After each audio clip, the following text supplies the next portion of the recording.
Hello my dear student, today I am here with a new topic. और आज का हमारा टॉपिक है नेशनल सिक्योरिटी। तो हमने बहुत सारे टॉपिक ऑलरेडी कर चुके हैं और हम ये सीरीज चला रहे हैं इंटरनेशनल पॉलिटिक्स का। तो अब इंटरनेशनल पॉलिटिक्स में एक कॉन्सेप्ट आता है नेशनल सिक्योरिटी, कि आखिर नेशनल सिक्योरिटी का मतलब क्या है नेशनल सिक्योरिटी। सबके दिमाग में तो एक ऐसा सीन आ जाता है ये सुन के ही कि नेशनल सिक्योरिटी मतलब हमारे देश की या किसी भी कंट्री की सिक्योरिटी क्या क्या है। तो आज हम देखने वाले हैं कि किस किस एस्पेक्ट में सिक्योरिटी होती है, सिक्योरिटी का आखिर इंटरनेशनल लेवल पे क्या मतलब है। तो ये सारी चीज़ें हम देखने वाले हैं। और नेशनल सिक्योरिटी का इमर्जेंस कब से हुआ, क्या कब से ये आया कॉन्सेप्ट में। ओके, तो national security can be linked to emergence of the concept of nation state system, the signing of the treaty of Westphalia of nation state। तो नेशनल सिक्योरिटी का कॉन्सेप्ट आया जब से नेशन स्टेट सिस्टम बना। Okay, nation state system का क्या मतलब हुआ कि हर एक कंट्री का अपना एक सोवरेन नेशन होंगे, वो उनका डिसीजन इंटरनल और फॉरेन पॉलिसी को लेके और टेरिटरी को लेके कोई दूसरे कंट्री से इन्फ्लुएंस नहीं होगा, किसी दूसरे कंट्री का उस पर कंट्रोल नहीं होगा, वो उसके लिए फुली पावर रखते हैं। ओके, तो अपने सारे डिसीजन वो लेंगे। तो नेशन स्टेट सिस्टम जब से आया, कंट्री के सोवरेनिटी का कॉन्सेप्ट आया, उसके बाद नेशनल सिक्योरिटी का भी कॉन्सेप्ट आया कि आप अपने देश को कैसे सिक्योर रखोगे।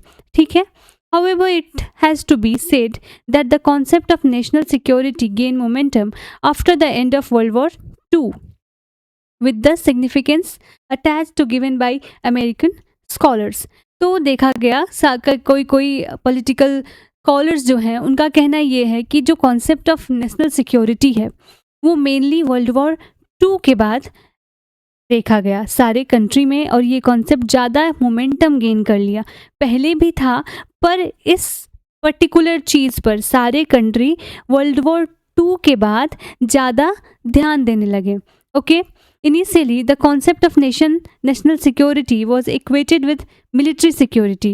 However, as the time have gone by, the concept of national security not only include military security but it also include political, social, economic, energy, food, environment and human security। तो पहले क्या देखा गया कि national security मतलब सिर्फ और सिर्फ होता था हमारा मिलिट्री सिक्योरिटी, कि मिलिट्रली कोई कंट्री सिक्योर है या नहीं। बट अब क्या होता है, इसमें और भी चीज़ें इंक्लूड हुई कि वो कंट्री, वो पर्टिकुलर देश पॉलिटिकली है कि नहीं सिक्योर, सोशली है कि नहीं, इकोनॉमिकली कोई कंट्री है जो ठीक है, बाकी सारी चीज़ें उसमें ठीक है बट पैसा ही नहीं है, वो लोन ले रखा है दूसरे देशों से, तो वो सिक्योर नहीं है। एनर्जी सफिशिएंट है कि नहीं, वो एनर्जी कितना इंपोर्ट करता है, कितना एक्सपोर्ट करता है, फूड सफिशिएंट है कि नहीं, इन्वायरमेंट जो एक बड़ा मेजर रोल प्ले करता है, और सबसे इम्पोर्टेंट इसमें होता है ह्यूमन सिक्योरिटी।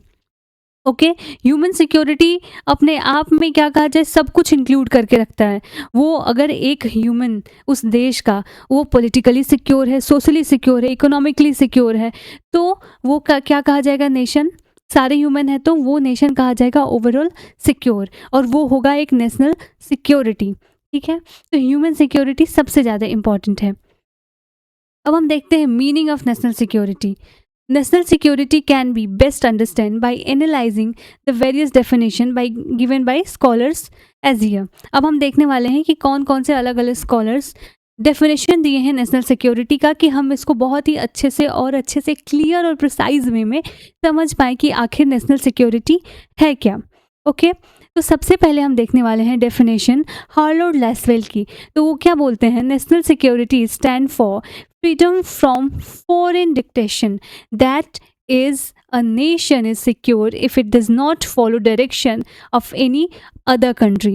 ओके, तो क्या कहते हैं वो सीधी से कि अगर कोई नेशन दूसरे कंट्री पे डिपेंड नहीं है, अगर वो अपने फॉरेन पॉलिसी, अगर वो अपनी सारे डिसीजन कोई भी बिना इन्फ्लुएंस के एकदम फ्रीडम से ले पा रहा है, तो वो क्या कहा जाएगा कि वो देश सिक्योर है। ठीक है, वो कंट्री क्या है, सिक्योर है। और वो कंट्री सिक्योर कैसे होगी, अगर कोई कंट्री है जो किसी ए कंट्री है, ओके, वो बी कंट्री से बहुत सारा क्या ले रखी है, लोन ले रखी है, तो क्या वो बी के अगेंस्ट अपना कोई पॉलिसी बना पाएगी, नहीं बना पाएगी, क्योंकि उसके दिमाग में एक बर्डन रहेगा। ओके, कि हमने तो इससे ले रखा है लोन। तो इसीलिए अगर इकोनॉमिकली भी ये है, ये मैंने इकोनॉमिकली का एग्जाम्पल दिया, तो तब ये जाके ये नेशन पूरा सिक्योर माना जाएगा, क्योंकि इसके ऊपर कोई दूसरे कंट्री के डायरेक्शन का कोई लोड नहीं रहेगा, ये सिक्योर होगा। ओके, अब देखते हैं दूसरे स्कॉलर का हम डेफिनेशन। वॉल्टर लिपमैन क्या कहते हैं?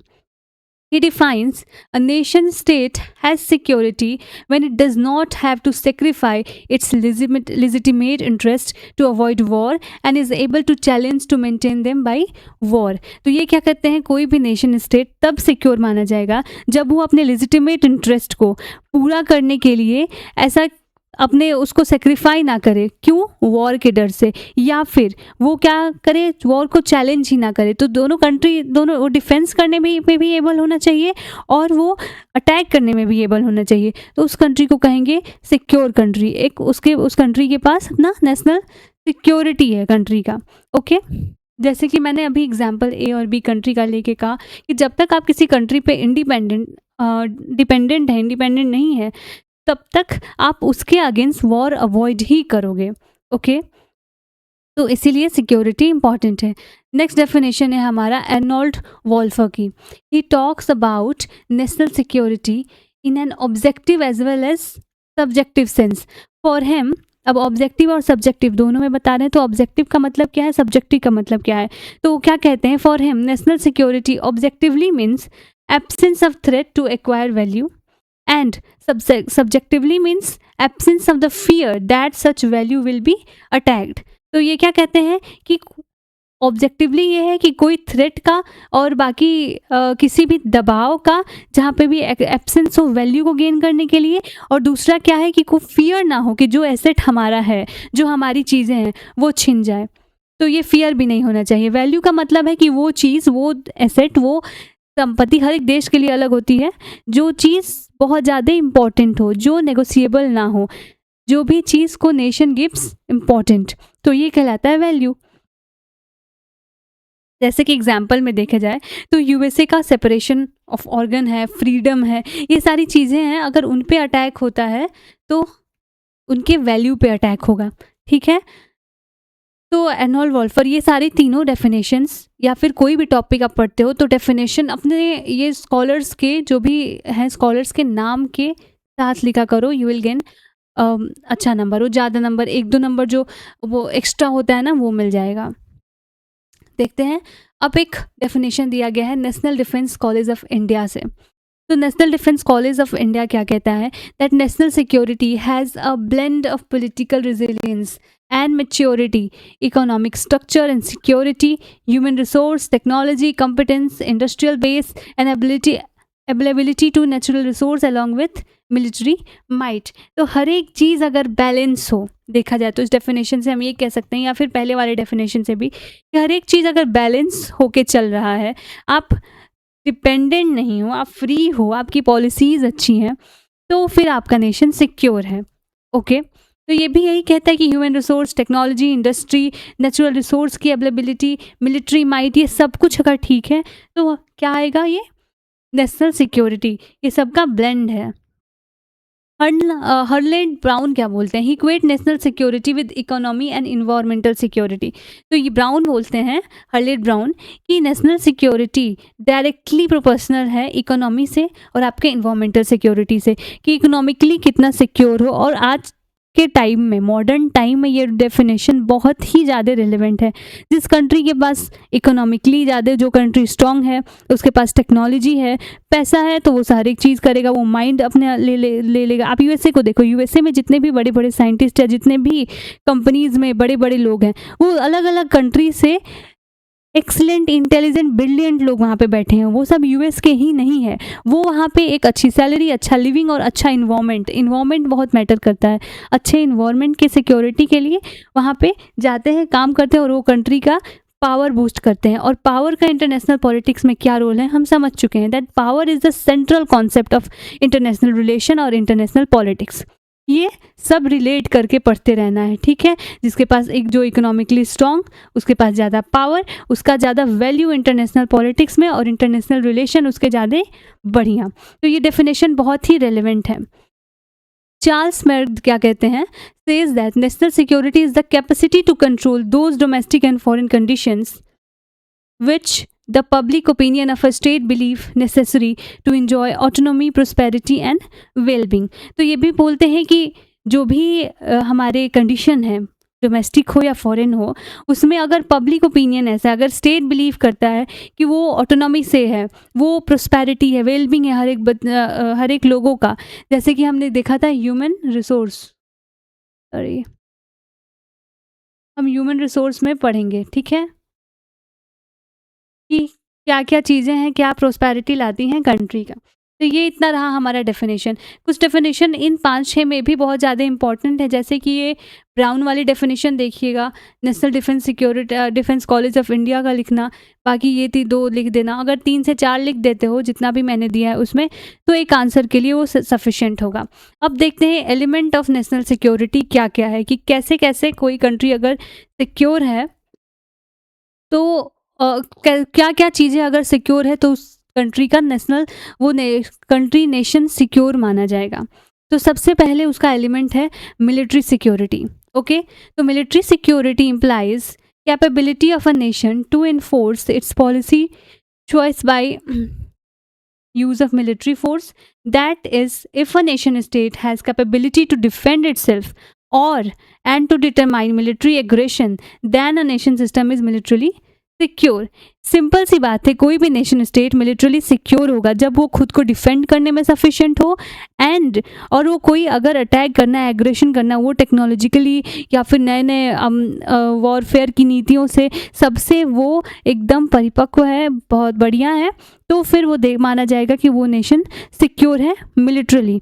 ठीक है, अप टू डेट रहना बहुत इंपॉर्टेंट है हर चीज़ में, लाइफ में। सेम ऐसे ही अगर मिलिट्री में भी या कोई भी चीज़ में आप सोचो कि अप टू डेट आप रह रहे हो, नई नई चीज़ें देख रहे हो। अभी आज के टाइम में ये देखें तो एआई, आर्टिफिशियल इंटेलिजेंस, तो मिलिट्री में भी टेक्नोलॉजी और एआई का यूज़ होगा, और जो कंट्री सबसे पहले अडॉप्ट करेगा वो सिक्योर होगा, मिलिट्रली सिक्योर होगा। ऐसे ही क्या क्या चीज़ें हैं जो नेशन को मिलिट्रली सिक्योर बनाती हैं। दूसरा है politically secure. It stand for stability of political system within a country. According to scholar, political security address threat to sovereignty of a nation state. कि अगर कोई कंट्री पॉलिटिकली सिक्योर नहीं है तो दूसरे देश वही आएगा, वहाँ पे तख्ता पलट हो जाएगा। बहुत सारे एग्जाम्पल आप देखे हो कि जैसे आप बांग्लादेश में देख लो या फिर आप पाकिस्तान में देखते ही आ रहे हो, इधर अफगानिस्तान वगैरह जैसे कंट्री में देखते आ रहे हैं हम, कि अगर पॉलिटिकली स्टेबल नहीं है, पॉलिटिकली सिक्योर नहीं है कंट्री, तो फिर वो क्या करेगा, उस कंट्री के सीधे डायरेक्टली उस कंट्री के सोवर्निटी पे एक थ्रेट होगा। ओके, अब हम देखते हैं अब हम देखते हैं इकोनॉमिक सिक्योरिटी, राइट। तो the economic security stand for independence of decision making enjoyed by nation state in the contemporary world. Economic category by globalization, privatization, liberalization and independence etc. तो economic security अभी देखा जाए तो बहुत important है, okay, because those country which are economically independent are a superpower can and have ability to turn into a superpower in the sphere of international politics. Okay, तो जो भी कंट्री हैं वो इकोनॉमिकली ज़्यादा सही हैं तो उनका पावर ज़्यादा है, सिंपल सी बात है। अब बहुत ही ज़्यादा इम्पोर्टेंट आज के टाइम में है energy security. It is enjoyed by a national security if it has sufficient energy resource to satisfy mean and requirement of its people. तो देखो अभी फॉर एग्जांपल एक बहुत ही रेलिवेंट एग्जांपल अभी हम देखेंगे टाइम में कि ये जो ऑयल क्राइसिस पूरी दुनिया, स्टॉक मार्केट, ये वो हर एक कंट्री को अफेक्ट करा, ये इजराइल और ईरान का वॉर। ओके, कैसे? क्योंकि हर एक देश अपनी एनर्जी के लिए उन पे डिपेंडेंट था, राइट। तो जो जो वॉर में शामिल नहीं थे वो भी अफेक्ट हुए। तो जो कंट्री एनर्जी से सफिशेंट है, उतना एनर्जी प्रोड्यूस कर पा रहा है जिससे वो अपने कंट्री, अपने सारे लोगों का, अपनी चीज़ों का देख रेख कर सके, तो वो एक बड़ा अचीवमेंट है, राइट। पांचवा एलिमेंट है environmental security. Environmental security deals with every issue which treat the necessary of nation state environment problem which state as follow. Okay, तो जो भी इशू है इन्वायरमेंटल जो नेशन स्टेट को करते हैं अफेक्ट, वो सारे एक बड़ा थ्रेट बन के आ रहे हैं। और ऐसा नहीं है कि इन्वायरमेंट एक कंट्री का ख़राब है, तो ये ग्लोबलाइजेशन की वजह से बन गया है, ट्रांसनेशनल प्रॉब्लम बन गया है कि ये हर एक दुनिया का प्रॉब्लम बना हुआ है। इसको एक साथ मिलके लड़ने की ज़रूरत है इससे। तो इसमें कुछ थ्रेट्स हैं।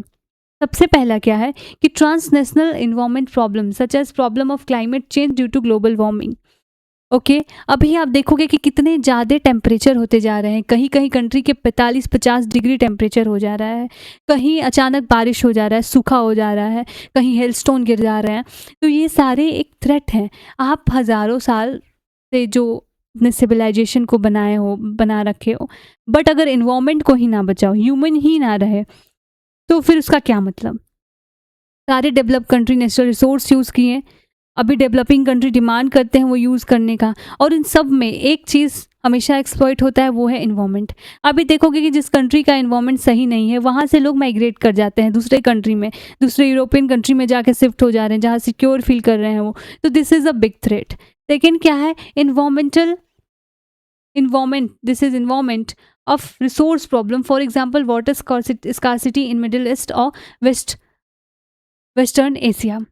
तो यही इन्वायरमेंट प्रॉब्लम से बहुत सारे नए नए प्रॉब्लम आ रहे हैं, जैसे कि वाटर स्कार्सिटी तो आप इंडिया में भी देख सकते हो। माइग्रेशन का प्रॉब्लम ऑफ इलीगल माइग्रेशन सबसे बड़ी प्रॉब्लम है, हर कंट्री में ऐसा हो रहा है।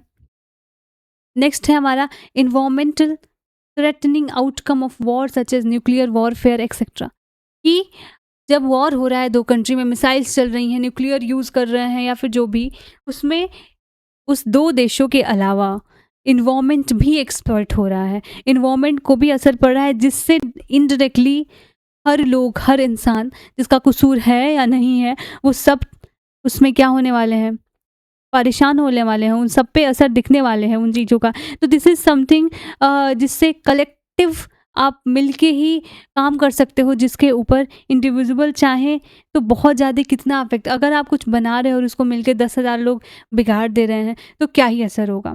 ठीक है, नेक्स्ट है ह्यूमन सिक्योरिटी।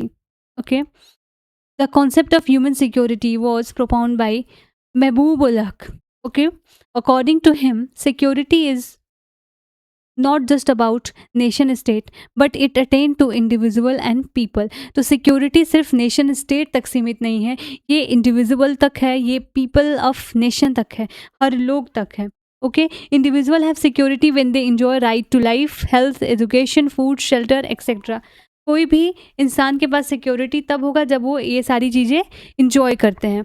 तो according to him national state rest upon human security unless and until a human life within nation state becomes secure and enjoys security. Concept of nation state, though generally equated with the military security, but it is not just about it but more than it. It includes political security, economical security, social security, energy, environment, as well as human security, which lead to concept of comprehensive security as given by eminent scholar Barry Buzan. तो कोई भी nation state secure तब होगा जब वहाँ पे balance दिखेगा। इसका कंक्लूज़न ये निकला कि कोई नेशन स्टेट अगर एनर्जी में चलो सिक्योर है, बाकी इन्वायरमेंट, इकोनॉमिक, पॉलिटिकल, मिलिट्री, ये सारे का क्या होगा, कोई मिलिट्रली है बाकी नहीं है, क्या होगा।